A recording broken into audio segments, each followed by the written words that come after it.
வணக்கம். குமுதம் செய்திகளுக்காக நான் கற்பகவள்ளி சிவகுமார். விரிவான செய்திகளை பார்ப்பதற்கு முன்பாக தலைப்பு செய்திகளை பார்க்கலாம்.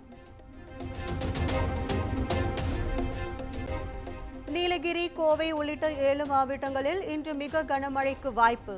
குமரி, நெல்லை, தென்காசி உள்ளிட்ட 11 மாவட்டங்களில் கனமழை பெய்யும் என சென்னை வானிலை ஆய்வு மையம் தகவல்.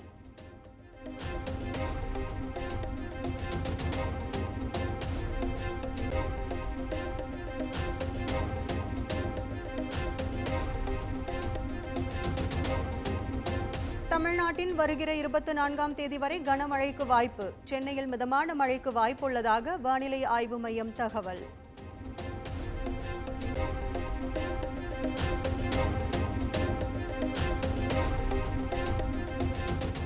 தமிழ்நாடு முழுவதும் மருத்துவமனைகளில் போதிய மருந்துகளை இருப்பு வைக்க பொது சுகாதாரத்துறை உத்தரவு. கனமழை எச்சரிக்கையை தொடர்ந்து அனைத்து பேரிடர் மையங்களிலும் மருத்துவ குழுக்கள் தயாராக இருக்கவும் அறிவுறுத்தல்.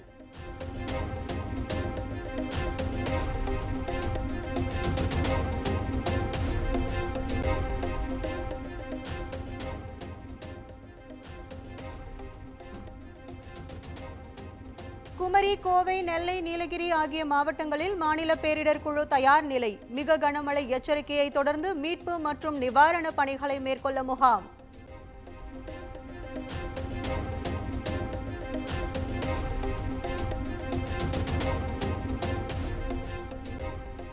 வருகிற 23ஆம் தேதி வரை தென்மேற்கு வங்கக்கடல் பகுதிக்கு மீனவர்கள் செல்ல வேண்டாம். சூறைக்காற்று வீசும் என்பதால் இந்திய வானிலை ஆய்வு மையம் எச்சரிக்கை.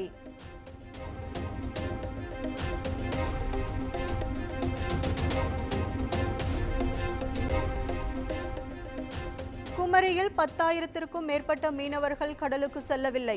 சூறைக்காற்று வீசும் என்பதால் குளச்சல் துறைமுகத்தில் படகுகள் நிறுத்தம்.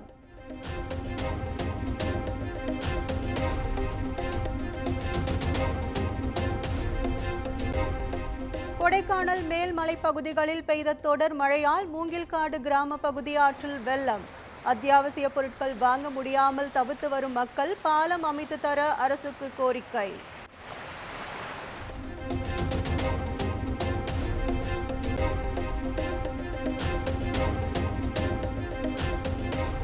தொடர் கனமழையால் பேச்சிப்பாறை அணையிலிருந்து 2வது நாளாக உபரி நீர் வெளியேற்றம்.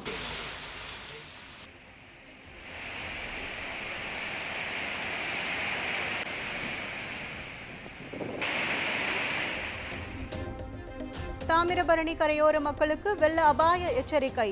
திருப்பரப்பு அருவியில் குளிக்க தடை.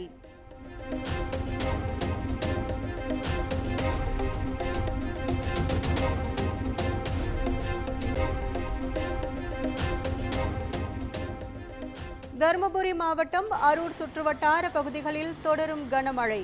சித்தேரி மலைப்பகுதியில் காட்டாற்று வெள்ளம் ஏற்பட்ட நிலையில் ஆற்றை கடக்க முடியாமல் 7 கிராம மக்கள் தவிப்பு.